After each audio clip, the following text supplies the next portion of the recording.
السلام علیکم قدرمنو لیدونکو ستړي مشئ وخت مو پخیر په آزاد میډیا یوټیوب چینل کې له نوي خبر سره درته راغلاست وم هیله ده چې ویډیو تر اخره وګورئ او زموږ یوټیوب چینل سبسکرایب کړئ د اغزن سیم غځولو جنجال نیمروز کې د طالبانو او پاکستان ترمنځ پر کرښه ځواکونه ځای پر ځای شوي د افغانستان د نیمروز ولایت په چهار برجک ولسوالۍ کې د افغانستان د طالب ځواکونو او پاکستاني پوځیانو ترمنځ لانجه د دواړو خواو له هڅو سره لا هم حل شوې نه ده راپورونه وایي چې افغان طالبانو سیمې ته کومکي ځواکونه استولي او پاکستان چې له وړاندې څخه لانجمنې ساحې ته ځواکونه لیږلي وو په اختر کې د خپلو ځواکونو رخصتي ځنډولې ده په سیمه کې د طالبانو د حکومت دوه امنیتي چارواکو ازادي راډیو ته وویل چې پر کرښه وضعیت ترنګلی دی دواړو خواو ځواکونه ځای پر ځای کړي او د دوو هیوادونو د کمیټو د خبرو نتیجې ته انتظار دی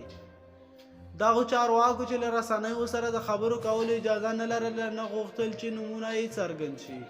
دوی وویل چې د روژې په شپږمه یې په سپین بولدک کې له پاکستاني لوري سره خبرې وکړې خو نتیجه یې ترلاسه نه کړه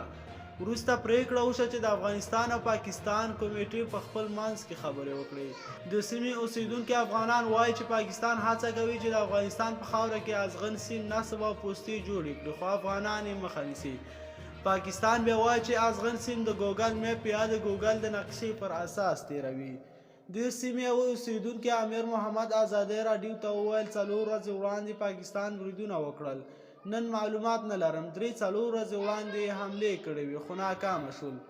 پر ډیورنډ کرښه چې 2400 کیلومتره اوږدوالی لري افغانستان او پاکستان اختلاف لري او په وروستیو کې د دواړو خواو ترمنځ څو نښتې شوي دي